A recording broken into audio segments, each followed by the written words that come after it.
Hello and welcome to PrepSalt. आज हमारी जो क्लास होने जा रही है वो लॉन्गिट्यूड और लैटिट्यूड की होने जा रही है। लॉन्गिट्यूड और लैटिट्यूड आपके एग्जाम पॉइंट ऑफ व्यू से बहुत इंपॉर्टेंट टॉपिक है, क्योंकि इससे रिलेटेड आपके एग्जाम में अक्सर 2 या 3 क्वेश्चन हमेशा देखने को मिल जाते हैं। तो चलिए क्लास स्टार्ट करते हैं, लेकिन उससे पहले अगर आपने अभी तक प्रैपसॉल्ट चैनल को सब्सक्राइब नहीं किया है तो कृपया करके सब्सक्राइब कर लीजिए, साथ ही साथ इस वीडियो को अपने दोस्तों के साथ शेयर भी कर दीजिए। तो चलिए क्लास स्टार्ट करते हैं और सबसे पहले हम बात कर लेते हैं ग्लोब की। ग्लोब की आपकी बात करते हैं तो आप सभी लोगों ने ग्लोब को देखा होगा, और नहीं देखा है तो आप यहाँ पर देख सकते हैं। ये भैया ग्लोब है, और ग्लोब एक 3D मॉडल है अर्थ का। जिस तरीके से अर्थ के ऊपर सारे के सारे कॉन्टिनेंट्स और ओशंस हैं, ठीक उसी तरीके से हमने सेम साइज में रिप्रेजेंट करने की कोशिश करी है ग्लोब के ऊपर। साथ ही साथ क्योंकि हमारी अर्थ जो है वो 23.5 डिग्री टिल्टेड है, हमने ग्लोब को भी 23.5 डिग्री टिल्ट फॉर्म में ही शो किया है, जिससे कि हम पृथ्वी की सभी गतिविधियों को आसानी से समझ सके, आसानी से उसको समझने के साथ ही साथ रिसर्च भी कर सके। यहाँ आप देख सकते हैं जिस तरीके से रॉड हमने यहाँ पर डाली है, यानी कि जिस जगह से रॉड एंटर करती है और जिस जगह से रॉड निकलती है, इन दोनों ही स्थानों को कहा जाता है पोल। क्योंकि ये आपके नॉर्थ पोल है, क्योंकि नॉर्थ साइड से रॉड हमारी एंटर हो रही है तो इसे हम कहेंगे नॉर्थ पोल, और साउथ में नॉर्थ जो रॉड है वो हमारी निकल रही है तो इसे हम कहेंगे साउथ पोल। ठीक है। साथ ही साथ जिस तरह से पृथ्वी हमारी वेस्ट टू ईस्ट घूमती है, उसी तरीके से हम इसे भी वेस्ट टू ईस्ट घुमाकर पृथ्वी के समान ही इस पर जो चीजें हैं उन्हें कर सकते हैं, पृथ्वी के समान ही यहाँ पर गतिविधियों को महसूस कर सकते हैं। चलिए, तो ये हमारी ग्लोब हो गई। पर क्या आपको लगता है कि ग्लोब पर आप सभी चीजें डिनोट कर सकते हैं? सारी की सारी लोकेशंस को क्या आप ग्लोब पर दिखा सकते हैं? तो आप कहेंगे नहीं। क्यों नहीं है? क्योंकि ग्लोब पर बहुत छोटी छोटी लोकेशंस को दिखाना पॉसिबल नहीं होता है। आप ग्लोब पर ओशंस दिखा सकते हैं, कॉन्टिनेंट्स दिखा सकते हैं, लेकिन क्या आप वो रूम दिखा सकते हैं जहां पर बैठकर आप मेरी क्लास ले रहे हैं? क्या आप अपना स्टेट दिखा सकते हैं? क्या आप अपनी सिटी दिखा सकते हैं? तो नहीं दिखा सकते। इसीलिए इसके अलावा आप ग्लोब को एक जगह से दूसरी जगह अगर लेकर जाते हैं तो उसमें भी आपको प्रॉब्लम होगी। यही प्रॉब्लम से बचने के लिए वैज्ञानिकों के द्वारा मैप को बनाया गया, और मैप के ऊपर सारी की सारी छोटी से छोटी लोकेशन को दिखाया गया। ठीक है। अब हम बात कर लेते हैं हमारी लैटिट्यूड या अक्षांश रेखाओं की। तो जब अक्षांश रेखाओं की बात करते हैं तो हमारी जो अर्थ है, ठीक है, आप यहाँ पर देख सकते हैं ये हमारी अर्थ है, और अर्थ के ठीक बीचों बीच एक लाइन जा रही है। ये जो लाइन जा रही है, ये लाइन क्या कर रही है? ये हमारी अर्थ को 2 इक्वल पार्ट्स में डिवाइड कर रही है। एक पार्ट इसका नॉर्थ में जा रहा है और एक पार्ट इसका साउथ में जा रहा है। जो नॉर्थ पार्ट है उसे हम कहते हैं नॉर्थ हेमिस्फीयर, और जो साउथ पार्ट है उसे हम कहते हैं साउथ हेमिस्फीयर।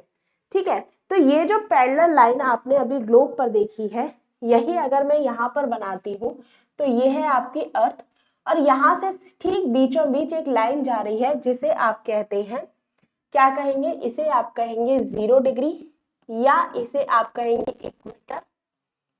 ठीक है। या फिर आप इसे कह सकते हैं भूमध्य रेखा। ठीक है। भूमध्य रेखा या इक्वेटर। भू आप जानते हैं, भू किसको कहते हैं? पृथ्वी को, अर्थ को। मध्य यानी कि बीच से, और रेखा मतलब लाइन, यानी कि पृथ्वी के ठीक बीचों बीच से एक पैरेलल लाइन या एक हॉरिजॉन्टल लाइन गुजारी जाती है, जो कि अर्थ को 2 बराबर पार्ट्स में डिवाइड कर रही है। एक पार्ट आपका नॉर्थ कहलाएगा और एक पार्ट आपका साउथ कहलाएगा।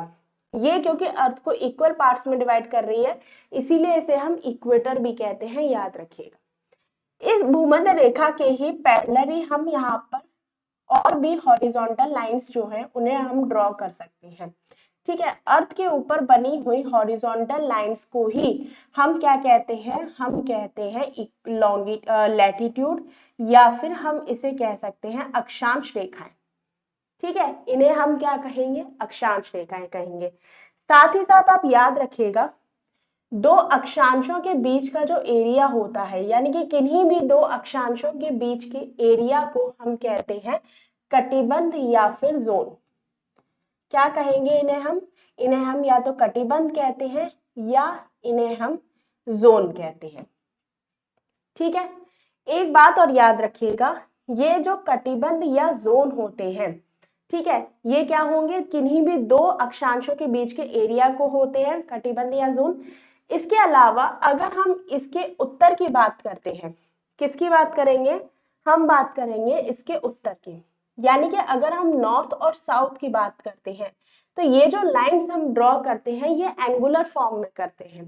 कैसे करेंगे, एंगुलर फॉर्म में, यानी कि मान लीजिए आप यहाँ है, ठीक है, कहाँ पर है, आप यहाँ है बिल्कुल बीचों बीच, और यहाँ से आप एक एंगल बना रहे हैं, एक एंगल आपने बनाया यहाँ पे 15 डिग्री का, ठीक इसी तरीके से आपने यहाँ पर बना दिया 15 डिग्री का एंगल। ये दोनों ही एंगल यानी कि दोनों ही पॉइंट को आप जोड़ देंगे तो ये बन जाएगा आपका 15 डिग्री नॉर्थ लैटिट्यूड। ठीक है, क्या बनेगा, ये 15 डिग्री नॉर्थ लैटिट्यूड आपका बन जाएगा। ठीक इसी तरीके से आप साउथ में भी एक लैटिट्यूड का निर्माण करेंगे एंगुलर फॉर्म में, तो ये बन जाएगा आपका 15 डिग्री साउथ लैटिट्यूड। ठीक है, यहां तक बात समझ में आ गई। अब यही जो लैटिट्यूड्स हैं, यही लैटिट्यूड आप इस तरीके से बनाएंगे यहाँ तक और इस तरीके से बनाएंगे यहाँ तक।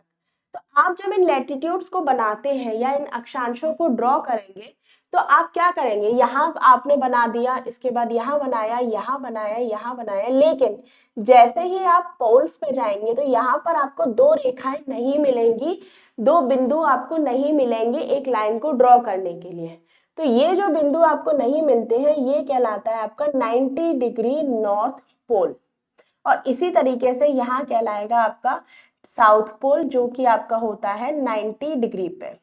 ठीक है, जब आप इक्वेटर से ठीक नॉर्थ पोल तक जाते हैं तो यहाँ पर भी आपको 90 डिग्री मिलेगा, और यहाँ से जाएंगे तो यहाँ पर भी आपको 90 डिग्री मिलेगा, यानी कि 90 पे दोनों रेखाएं जुड़ जाती हैं। कोई भी रेखा बनाने के लिए दो बिंदु नहीं मिलते हैं, इसीलिए आप इसको क्या कहेंगे, 90 डिग्री नॉर्थ पोल, और यही कंडीशन आपकी साउथ में होती है, इसीलिए आप इसको कहेंगे 90 डिग्री साउथ पोल। ठीक है, यही कारण है कि जब आप यहाँ से 90 डिग्री और यहाँ 90 डिग्री जाते हैं तो यहाँ पर टोटल जो अक्षांश होते हैं, ठीक है, नॉर्थ पोल में जो टोटल अक्षांश होंगे वो होंगे आपके 89, और ठीक इसी तरीके से जब आप साउथ पोल में जाते हैं तो यहाँ पर भी टोटल जो अक्षांश होते हैं यानी कि टोटल जो लैटिट्यूड्स होते हैं वो होते हैं आपके 89। तो कभी भी अगर एग्जाम में क्वेश्चन आ जाता है कि ग्लोब पर मौजूद अक्षांशों की कुल संख्या कितनी होती है, तो याद रखिएगा नॉर्थ में आपकी ये हो जाएगी 89, साउथ में हो जाएगा 89, और प्लस आप कर देंगे एक इक्वेटर को, तो टोटल ये आपका हो जाता है 179। तो कभी भी अगर आपसे प्रश्न पूछ लिया जाता है कि अक्षांशों की कुल संख्या ग्लोब पर कितनी है तो वो होती है आपकी 179। ठीक है, ये हमने कहाँ की बात करी है, ये हमने बात करी है ग्लोब की। लेकिन ग्लोब के अलावा अगर हम इसको मैप पर देखते हैं, मैप क्या है, मैप एक चपटा फॉर्म है या ये कह सकते हैं आप सरफेस पे आप उसको बता सकते हैं। तो यहाँ आप देखिए ये है आपका मैप। ठीक है, यहाँ अगर आप मैप की बात करते हैं तो ये आपको लाइन मिल गई, ये आपको दो पॉइंट मिल जाएंगे 90-90 डिग्री के, चाहे वो नॉर्थ में हो चाहे वो साउथ में हो। यानी कि अगर आप नॉर्थ जो आप मैप पर देखते हैं और मैप पर आपसे अगर पूछा जाता है कि अक्षांशों की टोटल संख्या कितनी होगी, तो आपने देखा 179 आपकी ग्लोब पे थी, लेकिन यहाँ पर एक और यहाँ पर दो लाइन आपको और मिल जाती है, तो मैप पर आपके लैटिट्यूड या अक्षांशों की संख्या हो जाती है 181। ठीक है, तो यहां तक तो बात हमने कर ली लैटिट्यूड की।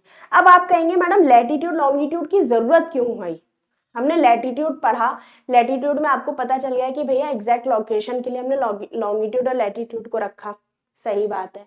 नॉर्थ में अगर हम बात करते हैं तो नॉर्थ साउथ में बांटने का काम कौन कर रहा है, लैटिट्यूड कर रहा है, यानी कि दिशाओं में उत्तर और दक्षिण बांटने का काम किसने किया, लैटिट्यूड ने किया। जब हम लॉन्गिट्यूड की बात करते हैं तो ये है आपकी अर्थ। ठीक है, अर्थ है, और अर्थ के ठीक बीचों बीच उत्तर से दक्षिण तक लाइन जा रही है। ये जो उत्तर से दक्षिण तक 0 डिग्री लाइन जा रही है इसे हम कहते हैं GMT या ग्रीनविच मेरिडियन टाइम, क्योंकि ये लाइन लंदन के ग्रीनविच स्थान से होकर गुजरती है, इसीलिए हम ग्रीनविच मेरिडियन लाइन इसको कहते हैं, टाइम लाइन कहते हैं इसको। ठीक है, तो इसे हम क्या कहेंगे, GMT। ठीक है, क्या कहते हैं, GMT कहते हैं। इस GMT के सहारे भी बहुत सारी लाइंस जो है वो आपकी ड्रॉ की जाती है। ये लाइंस क्या होती है, ये अर्थ को बराबर पार्ट्स में डिवाइड करती हैं, और ये जो डिवाइड करेंगी वो करेंगी अर्थ को ईस्ट और वेस्ट में। ठीक है, ये किस में डिवाइड करती हैं, ईस्ट और वेस्ट में डिवाइड करती हैं। साथ ही साथ यहाँ पर अगर आप इसको बांटेंगे तो ये कहलाएगा आपका ईस्टर्न एरिया और ये कहलाएगा वेस्टर्न एरिया। समझ गए आप लोग? जितनी भी वर्टिकल लाइंस जो होती हैं अर्थ के ऊपर ड्रॉ की जाती है, उन सभी वर्टिकल लाइंस को हम क्या कहते हैं, लॉन्गिट्यूड कहते हैं। साथ ही साथ ये वर्टिकल लाइंस अर्थ को हमेशा ही हमेशा दो बराबर भागों में बांटती है। कैसे बांटती है, दो बराबर पार्ट्स में डिवाइड करती है। आपने खरबूजा देखा होगा, खरबूजा क्या करता है, खरबूजे को आप ऊपर से अगर काटते हैं और किसी भी एरिया से आप काटेंगे तो वो खरबूजा आधा ही कटेगा। ठीक इसी तरीके से, क्योंकि 360 डिग्री जो अर्थ है, क्योंकि गोल है और 360 डिग्री का उसका एरिया होता है, तो आप उसे कहीं से भी अगर आप बीच में कोई भी लाइन बना देते हैं तो वो अर्थ को दो इक्वल पार्ट्स में बांटती है। यानी कभी भी अगर प्रश्न आ जाता है कि देशांतर अर्थ को दो बराबर भागों में बांटती है, कोई भी देशांतर अर्थ को दो बराबर भागों में बांटता है, तो ये बात जो होगी आपकी सही हो जाएगी। इसके अलावा आप याद रखिएगा, दो देशांतर के बीच का जो एरिया होता है उसे हम कहते हैं गोरे। जिस तरीके से हमने दो लैटिट्यूड के बीच के एरिया को जोन में डिवाइड किया था, जोन कहा था, उसी तरीके से दो देशांतर के बीच के एरिया को हम गोरे या ठीक है गोरे कहते हैं। साथ ही साथ याद रखिएगा, ये जो देशांतर होते हैं इनकी सबसे ज्यादा जो दूरी होती है, या ये कह सकते हैं दो देशांतर के बीच में सबसे ज्यादा जो दूरी होगी वो भूमध्य रेखा पर होगी। और जैसे ये आप पोल्स पर पहुंचते हैं, इनके बीच की जो दूरी होती है वो 0 या 0 हो जाती है। ठीक है, तो चलिए आगे पढ़ते हैं। ये सारी चीजें मैं आप लोगों को ऑलरेडी बता चुकी हूँ, ये मैंने आपको बता ही दिया है, नॉर्थ पोल और ये नॉर्थ हेमिस्फीयर, और ये हो जाएगा आपका साउथ हेमिस्फीयर। ठीक है, ये सारी चीजें हमने पढ़ ली है किस तरीके से होती है। साथ ही साथ आप ये भी याद रखिएगा कि 1 डिग्री अक्षांश का अंतर जो होता है वो कितना होता है, 111 किलोमीटर होता है। साथ ही साथ ग्लोब पर जो अक्षांश या लैटिट्यूड की संख्या 179 होती है, और मैप पे अगर आप इसको दिखाते हैं तो 181 होती है। सबसे बड़ा जो अक्षांश होगा, जो सबसे बड़ा लैटिट्यूड होता है, वो आपका होता है इक्वेटर या आपका भूमध्य रेखा या 0 डिग्री। ठीक है, कुछ इंपॉर्टेंट लैटिट्यूड्स हैं, उनके बारे में हम बात कर लेते हैं। तो ये हैं हमारे कुछ इंपॉर्टेंट लैटिट्यूड्स जिनके बारे में भी आपको पता होना जरूरी है। मैंने आपको बताया था, दो लैटिट्यूड के बीच का जो एरिया होता है उसे हम क्या कहते हैं, जोन कहते हैं, या फिर उसे हम कहते हैं कटिबंध। ठीक है, ये ऑलरेडी हम इस बारे में चर्चा कर चुके हैं।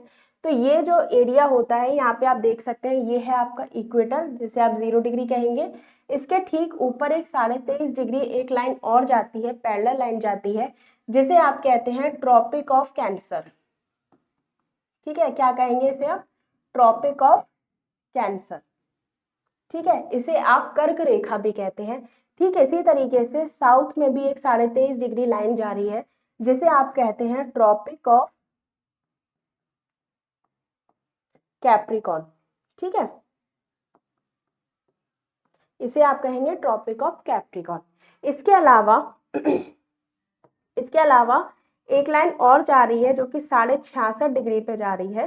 ठीक है, इसे आप कहेंगे साउथ में अंटार्कटिक वृत्त, या फिर आप इसे कह सकते हैं अंटार्कटिक सर्कल। इसी तरीके से नॉर्थ में जाएगी और उसे आप कहते हैं आर्कटिक वृत्त या आर्कटिक सर्कल। ठीक है, इसके बाद जैसा कि आपको पता है 90 डिग्री पे ये आपके नॉर्थ पोल हो जाता है, ये आएगा नॉर्थ पोल, और ये होता है आपका साउथ पोल। तो यहाँ से क्योंकि आपका एक्सेस जा रहा है अर्थ का, तो ये हो जाता है आपका नॉर्थ पोल और साउथ पोल। यहाँ तक आपको मेरे ख्याल से सारी की सारी पैरेलल लाइंस जो हैं वो समझ में आ गई होंगी। अब हम बात करते हैं इन पैरेलल लाइंस को हमने क्यों पढ़ रहे हैं।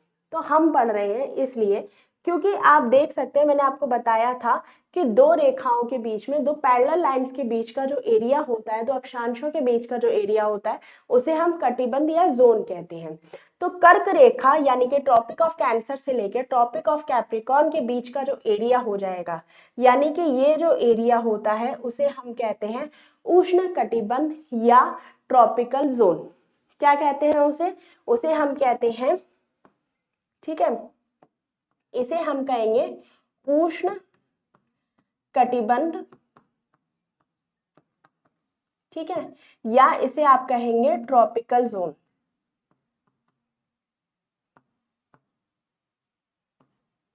ठीक है, ट्रॉपिकल जोन या उष्ण कटिबंध क्यों कहते हैं? क्योंकि जब सन की रेज पड़ती है, यहाँ पर सन की केवल इसी एरिया में 90 डिग्री की रेज पड़ती है, यानी कि सन का जो किरणें पड़ती है, सन की जो लाइट पड़ती है, वो ठीक यही एरिया है जहां पर 90 डिग्री की सीध से जो रोशनी है या जो लाइट है, जो रेज है, वो पड़ती है। इसीलिए ये जो एरिया होता है ट्रॉपिक ऑफ कैप्रिकॉर्न से लेके ट्रॉपिक ऑफ कैंसर तक का एरिया, यहाँ पर बहुत ही ज्यादा गर्मी पड़ती है। ठीक है, अच्छा खासा गर्म मौसम होता है क्योंकि सूरज की किरणें यहाँ पर सीधी पड़ती हैं। लेकिन जैसे जैसे आप ऊपर की तरफ जाएंगे, जैसे जैसे आप 66.5 डिग्री यानी कि 66.5 डिग्री पर जाएंगे, आर्कटिक वृत्त तक जाएंगे, सूरज की किरणें यहाँ पर तिरछी पड़ने लग जाती हैं। सूरज की किरणें तिरछी पड़ती है तो यहाँ पर कुछ टाइम तक गर्मी रहती है और कुछ टाइम के बाद सर्दी का मौसम आ जाता है, जिसकी वजह से इस एरिया को हम कहते हैं उत्तरी शीतोष्ण कटिबंध, और साउथ में इसे कहेंगे दक्षिणी शीतोष्ण कटिबंध। क्या कहते हैं इसे? शीतोष्ण कटिबंध कहते हैं, याद रखिएगा। इसे हम शीतोष्ण कटिबंध या फिर इसे आप टेम्परेट जोन भी कहते हैं। ठीक है, क्या कहेंगे? शीतोष्ण या टेम्परेट जोन। इसके बाद जैसे ही आप नॉर्थ पोल पर और साउथ पोल पर पहुंचते हैं, जैसे ही आप कहाँ पहुंचेंगे, नॉर्थ पोल और साउथ पोल पर पहुंचेंगे, तो यहाँ पर सूरज की किरणें या सूरज की रोशनी जो है वो बहुत ही कम पहुंचती है, लगभग ना के बराबर पहुंचती है। तो यहाँ पर हो जाता है आपका शीत कटिबंध। ठीक है, इसे क्या कहेंगे? नॉर्थ पोल आर्कटिक वृत्त से लेके नॉर्थ पोल और अंटार्कटिक वृत्त से लेके साउथ पोल तक का जो एरिया कहलाता है, इसे हम कहते हैं शीत कटिबंध। क्या कहेंगे? शीत कटिबंध, या फिर आप इसे कह सकते हैं फ्रिजिड जोन। ठीक है, बाकी इसके बारे में जो डिटेल से हम चर्चा करेंगे जब हम मूवमेंट ऑफ अर्थ पढ़ेंगे, तब हम इसके बारे में और अच्छे से बात करेंगे। लेकिन अभी क्योंकि हमें इंपॉर्टेंट कटिबंधों या इंपॉर्टेंट जोन्स के बारे में, इंपॉर्टेंट लैटिट्यूड्स के बारे में पढ़ना था, तो हमने यहाँ पर ये देख लिया है। याद रखिएगा, 23.5 डिग्री नॉर्थ आपकी ट्रॉपिक ऑफ कैंसर है, 23.5 डिग्री साउथ आपकी ट्रॉपिक ऑफ कैप्रिकॉर्न है, 66.5 डिग्री आपकी आर्कटिक सर्कल नॉर्थ कहलाएगा, और 66.5 डिग्री दक्षिण में आपका अंटार्कटिक सर्कल होगा। उसके अलावा नॉर्थ पोल और साउथ पोल में आपको ऑलरेडी बहुत बार अच्छे से समझा चुकी हूँ। ठीक है, अब आ जाते हैं, बात करते हैं इक्वेटर पे मौजूद देशों के बारे में। इक्वेटर, ठीक है, यहाँ आप देख सकते हैं ये है आपकी 0 डिग्री इक्वेटर। क्या है ये? 0 डिग्री इक्वेटर है, और इस इक्वेटर पे बहुत सारी कंट्रीज जो हैं वो पाई जाती है। आप यहाँ पर देख सकते हैं ये क्या है, ये कंट्रीज आपकी पाई जाती है। तो कौन कौन सी कंट्री किन किन रेखाओं पर पाई जाती है, चाहे वो ट्रॉपिक ऑफ कैंसर हो, ट्रॉपिक ऑफ कैप्रिकॉर्न हो, इन तीनों ही रेखाओं पर पाए जाने वाले देशों के बारे में क्वेश्चन आ जाता है, तो ये भी आपको पता होना चाहिए। ठीक है, तो सबसे पहले हम इक्वेटर की बात करते हैं। इक्वेटर पे टोटल 13 देश पाए जाते हैं, जो 13 देशों से होकर इक्वेटर लाइन गुजरती है, जिसमें Ecuador, Colombia, Brazil, Sao Tome, Gabon, Congo, Republic of Congo, Maldives, Indonesia, Uganda, Kenya, Somalia और किरबाती पाए जाते हैं। ठीक है, इसके अलावा ट्रॉपिक ऑफ कैंसर, इससे रिलेटेड होती हैं आपकी 16 कंट्री, यानी कि 16 कंट्रीज के बीच में से कर्क रेखा या ट्रॉपिक ऑफ कैंसर गुजरती है, जिसमें Algeria, Niger, Libya, Egypt, Saudi Arabia, United Arab अमीरात, Oman, India, Bangladesh, Myanmar, China, Taiwan, Mexico, Bahamas, Mauritania और माली पाए जाते हैं। ठीक है, इसके बाद ट्रॉपिक ऑफ कैप्रिकॉर्न से होकर 10 देश गुजरते हैं, यानी कि अर्जेंटीना, चिली, नामीबिया, दक्षिण Africa, Madagascar, Australia, Brazil, Paraguay, Botswana और मोजाम्बिक कंट्रीज आ जाती हैं। ठीक है, अब हम यहाँ पर जब लैटिट्यूड की बात करते हैं तो लॉन्गिट्यूड में भी होती है आपकी जीएमटी, ग्रीनविच मेरिडियन टाइम। तो जब ग्रीनविच मेरिडियन टाइम जो कि उत्तर से दक्षिण की ओर जाएंगे तो यहाँ पर ये देश दे रखे हैं जो कि ग्रीनविच जो लाइन है वो इन देशों से होकर गुजरती है। याद रखिएगा जीएमटी का जो जीएमटी जो निकलती है वो लंदन के ग्रीनविच से होकर निकलती है, इसीलिए इसे ग्रीनविच मेरिडियन टाइम कहा जाता है।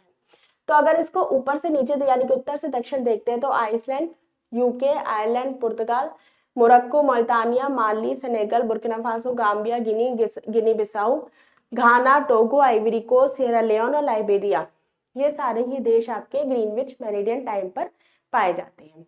इसके अलावा कुछ और इम्पॉर्टेंट फैक्ट हैं जो कि आपको एग्जाम में जरूर पूछे जाते हैं, जैसे कि इक्वेटर को 2 बार काटने वाली नदी कौन सी है। तो इक्वेटर को 2 बार काटने वाली नदी है कॉन्गो या जायरे। ठीक है, ठीक है, तो इक्वेटर को 2 बार काटने वाली नदी कॉन्गो या जायरे है। ये जो नदी है वो अटलांटिक ओशन में जाकर गिरती है, याद रखिएगा। इसके बाद ट्रॉपिक ऑफ कैप्रिकॉर्न को काटने वाली जो नदी है वो है आपकी लिम्पोपो। ठीक है, ये जो लिम्पोपो रिवर है ये क्या करती है, ये बॉर्डर बनाती है किन के बीच में, साउथ अफ्रीका और बोत्सवाना के बीच में, साथ ही साथ साउथ अफ्रीका और जिम्बाब्वे के बीच में। ठीक है, इसके बाद जब ट्रॉपिक ऑफ कैंसर की बात करते हैं तो ट्रॉपिक ऑफ कैंसर को 2 बार काटने वाली नदी जो है वो है हमारी भारत की माही। ठीक है, तो माही जो रिवर है वो क्या करती है, वो आपके ट्रॉपिक ऑफ कैंसर या कर्क रेखा को 2 बार काटती है, 2 बार काटने वाली नदी है ये। ठीक है, और ये नदी कहाँ पर पाई जाती है, नर्मदा के ऊपर गुजरात में पाई जाती है, याद रखना। यहाँ तक आप समझ गए। ये आप आ जाते हैं आपके लॉन्गिट्यूड के बारे में, तो ये है आपकी, ठीक है, 0 डिग्री। एक चीज और याद रखिएगा, यहाँ आप देख सकते हैं, थोड़ा सा अच्छे से आपको समझ में आएगा। ये ग्लोब है, ठीक है, मान लीजिए यहाँ से आपकी 0 डिग्री जा रही है। ठीक है, अगर ये 0 डिग्री यहाँ जा रही है क्योंकि अर्थ जो है 360 रहती है क्योंकि गोला है, तो अगर ये 0 डिग्री यहाँ है तो यहाँ से ये गोला कंप्लीट करेगा और यहाँ हो जाएगा 180 डिग्री। तो इसीलिए हम कहते हैं कि आप अगर इस खरबूजे के तौर पे एक एग्जाम्पल के तौर पे देखते हैं तो कोई भी देशांतर पृथ्वी को 2 बराबर भागों में बांटेगा, यानी कि आप खरबूजे को किसी भी जगह से काटेंगे तो वो खरबूजा इक्वल ही कटेगा। ठीक इसी तरीके से जो ग्रीनविच मेरिडियन टाइम है, अगर हम इसे 0 डिग्री से यहाँ से बनाते हैं तो ये अगर पूरा गोला कंप्लीट करता है यानी कि गोल चक्कर लगाता है तो 0 डिग्री से लेके 180 डिग्री तक ये दोनों ही क्या होंगी, एक ही लाइन होंगी और ये इक्वली डिवाइड करेंगी ईस्टर्न हेमिस्फेयर और वेस्टर्न हेमिस्फेयर में अर्थ को। ठीक है, ये आप यहाँ पर देख सकते हैं, इस तरीके से लाइंस जो है वो बनी होती है और ये दोनों जो देशांतर होते हैं वो इक्वली आपकी डिवाइड कर रहे होते हैं अर्थ को। अब थोड़ा सा इनके बारे में देख लेते हैं। द टोटल नंबर अगर लॉन्गिट्यूड की बात करते हैं तो 360 होते हैं। Distance between 2 longitude is called गोरे, मैं आपको ऑलरेडी बता चुकी हूँ। मैक्सिमम डिस्टेंस जो होता है वो इसका होता है इक्वेटर पर और मिनिमम डिस्टेंस इसका पोल्स पर पाया जाता है।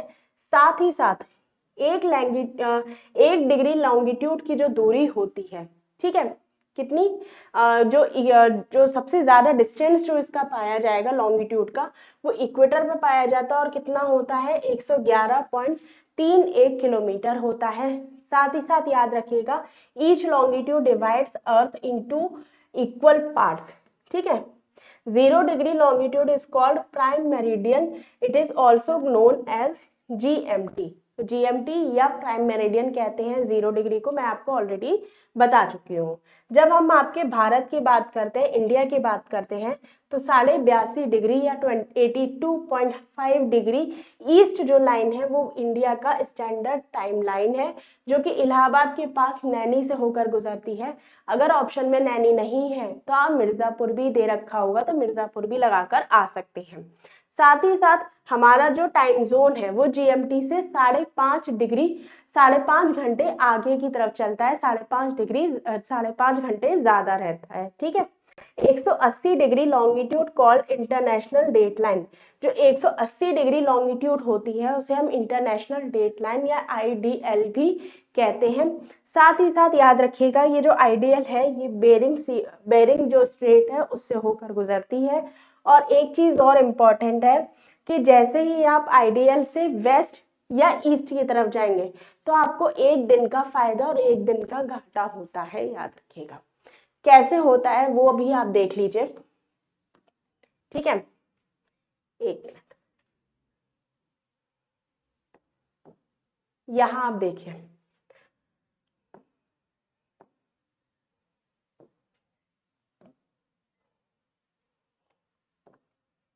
ये देखिए ये है आपका 0 डिग्री, क्या है ये 0 डिग्री है, और ये 0 डिग्री क्या है आपकी जीएमटी है। ठीक है, जब आप इस मैप को या ये कह सकते हैं अर्थ को अगर आप खोल देते हैं, एक सरफेस पे ले आते हैं, मैप पर ले आते हैं, तो ये 0 डिग्री इस तरीके से हो गई, और यहाँ पर भी 180 डिग्री हो जाएगा, और यहाँ पर भी 180 डिग्री हो जाएगा, क्योंकि हमने इस जो ग्लोब को या जो मैप को है उसको खोल दिया है। ठीक है, अब इसको जब हम खोलेंगे तो जैसे ही हम जीएमटी से ईस्ट की तरफ जाते हैं तो हमें एक दिन का फायदा होता है, या ये कह सकते हैं हमारा जो एक दिन है वो बढ़ जाता है, और जैसे ही हम वेस्ट की तरफ जाते हैं तो हमें एक दिन का नुकसान होता है। अब आप कहेंगे मैडम ऐसा क्यों होता है? ऐसा इसलिए होता है क्योंकि हमारी जो अर्थ है वो वेस्ट टू ईस्ट घूम रही है। क्या कर रही है? वेस्ट टू ईस्ट घूम रही है।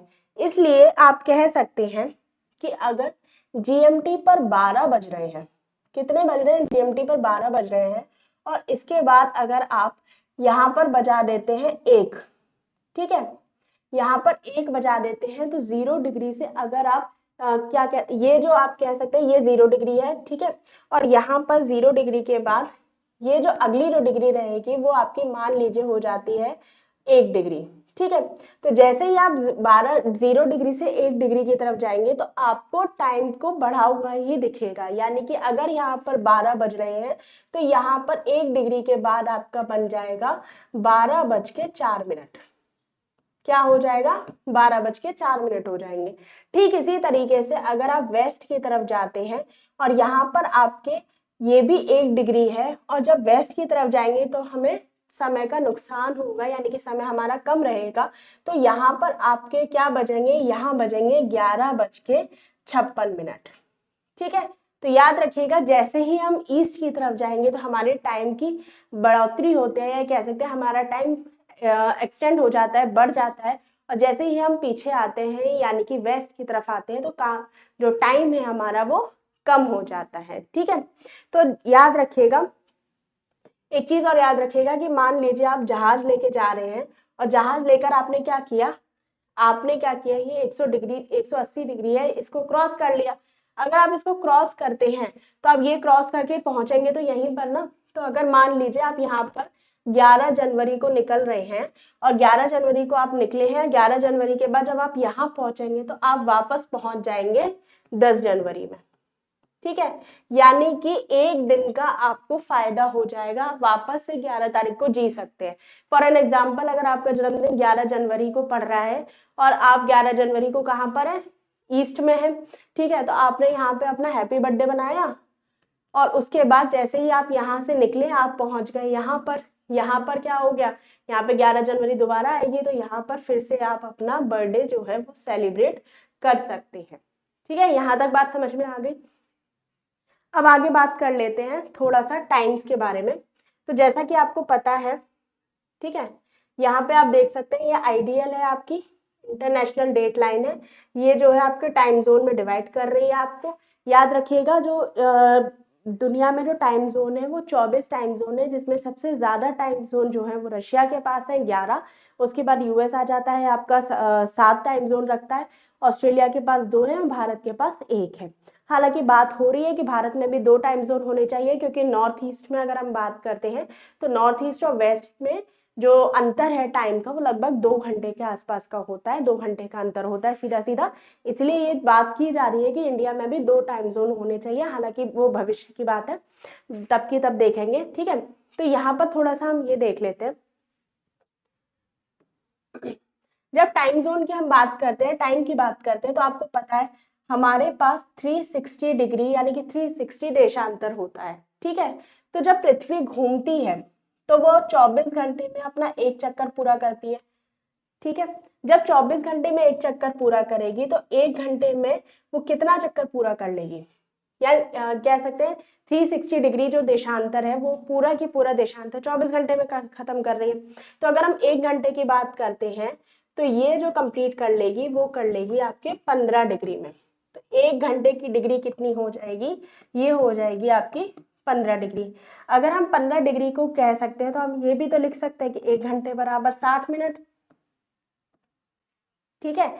या फिर हम इसे ये भी लिख सकते हैं कि 15 डिग्री बराबर 60 मिनट, ठीक है, ये लिख दिया हमने।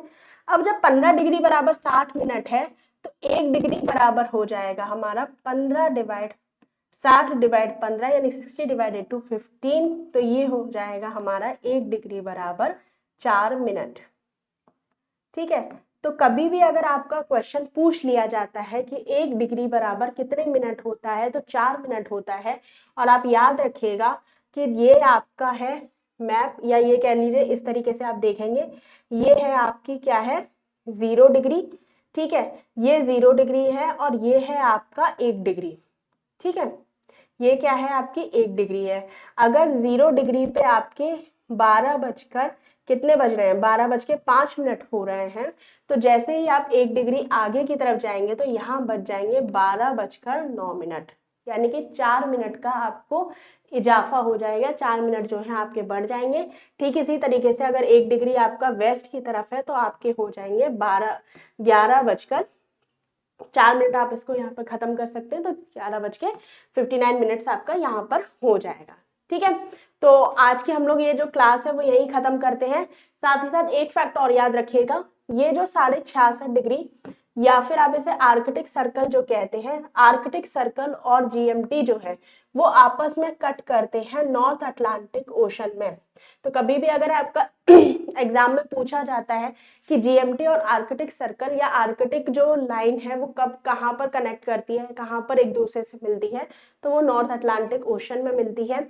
साथ ही साथ अगर जीएमटी और कर्क रेखा की या ट्रॉपिक ऑफ कैंसर की बात आ जाती है तो ये लीबिया पर, जब भूमध्य रेखा की बात आती है तो ये मिलती है साउथ अटलांटिक ओशन में, और कर्क मकर रेखा भी आपकी मिलती है आपके साउथ अटलांटिक ओशन के अंतर्गत, ठीक है। तो चलिए आज की क्लास हम लोग यहीं समाप्त करते हैं, ठीक है। अगर इससे रिलेटेड कोई भी डाउट हो तो आप मुझसे पूछ सकते हैं, और बाकी एक बार फिर से मैं आपको कहूंगी कि आप अगर चाहें तो अपने दोस्तों के साथ इस क्लास को शेयर कर लीजिए और अपने हमारे प्रेपसॉट के यूट्यूब चैनल को सब्सक्राइब कर लीजिए, ठीक है। धन्यवाद।